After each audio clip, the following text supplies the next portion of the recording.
What if two of the ocean's most famous predators met face to face?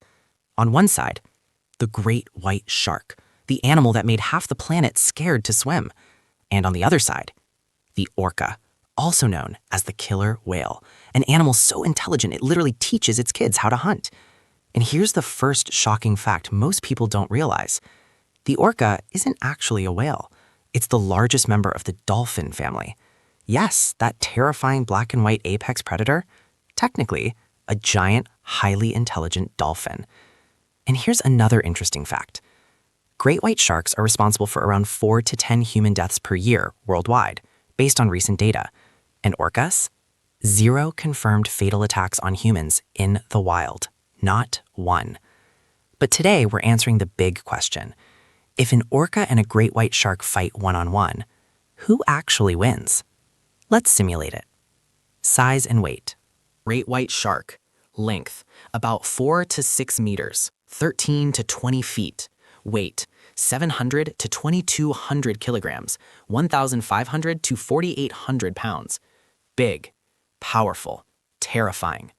Orca. Length, 6 to 8 meters, 20 to 26 feet.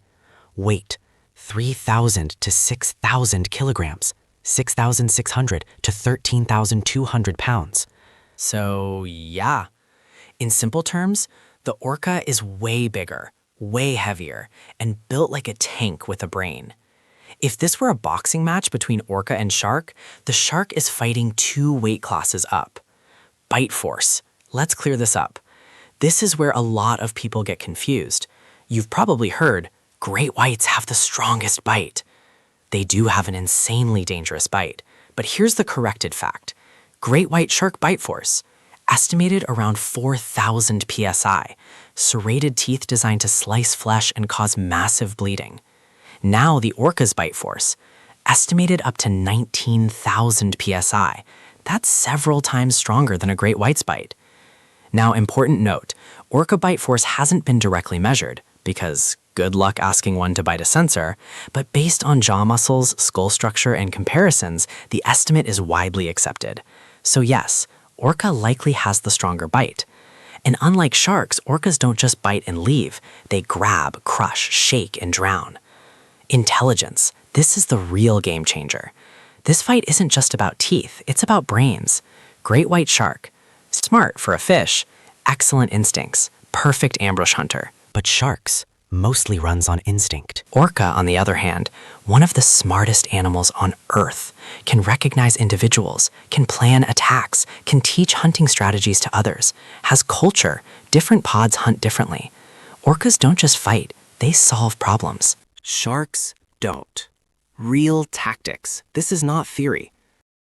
Orcas have been documented killing great white sharks. Not accidentally, not rarely. They do it on purpose. Here's how. Orcas ram sharks with their bodies. They bite the pectoral fins, disabling movement.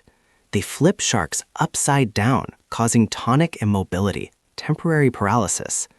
And sometimes, orcas hunt great white sharks specifically for their livers, which are massive, fatty, and nutrient-rich, providing a high-energy dream meal. That's not a fight. That's surgical. One-on-one simulation. Let's simulate a fair fight. Scenario, 1 adult orca versus 1 adult great white. The shark's only real chance is a perfect ambush from below. If that fails, the moment the orca is aware, the shark loses speed advantage. The orca controls distance. The fight becomes physical and unfair. The orca uses its body like a weapon, has better endurance, can afford to take damage. Estimated win chance, 1v1. Orca wins, 90%. Great white wins, 10%. And in real life, great whites often flee entire areas when orcas show up. That tells you everything. Now, before we push this even further and check how many great white sharks it would take to defeat a single orca, if you're enjoying this breakdown so far, consider liking the video and subscribing. It really helps the channel grow. Okay, now let's get hypothetical. Important rule first. Great white sharks do not hunt in coordinated packs. White sharks are mostly solitary, competitive, bad at teamwork. So numbers help, but not as much as you'd think. Two great white sharks versus one orca. Sounds scary, right? But sharks have no coordination. High chance one shark hesitates. Orca can focus on disabling one quickly. Estimated win chance? Orca 75%, sharks 25%. Three great white sharks versus one orca. Now it gets interesting. More attack angles, higher risk of injury to the orca, but still no teamwork by sharks. Estimated win chance? Orca 60%, sharks 40%. 4-5 great white sharks versus one orca. This is the tipping point. Repeated bites add up, blood loss matters, chaos favors numbers. Estimated win chance? Orca 45%, sharks 55%.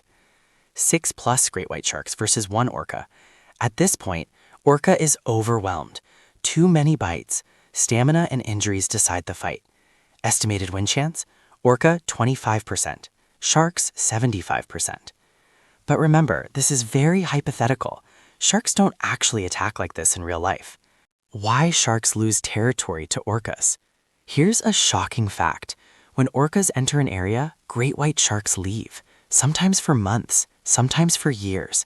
That's not because sharks are weak. It's because orcas are smarter. Orcas hunt them efficiently, and sharks know it. Fear works both ways in the ocean. Final verdict.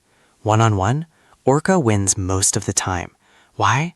Orcas are bigger size, greater intelligence, stronger estimated bite, real, proven anti-shark tactics. The great white shark is a perfect predator, but the orca is a thinking predator. And in nature, brains usually beat teeth. So the next time someone calls the great white the king of the ocean, just remember, there's a smarter, heavier, louder king watching from below, the orca, and it doesn't need a horror movie to prove it. Like, subscribe, and comment. What animal battle should we simulate next?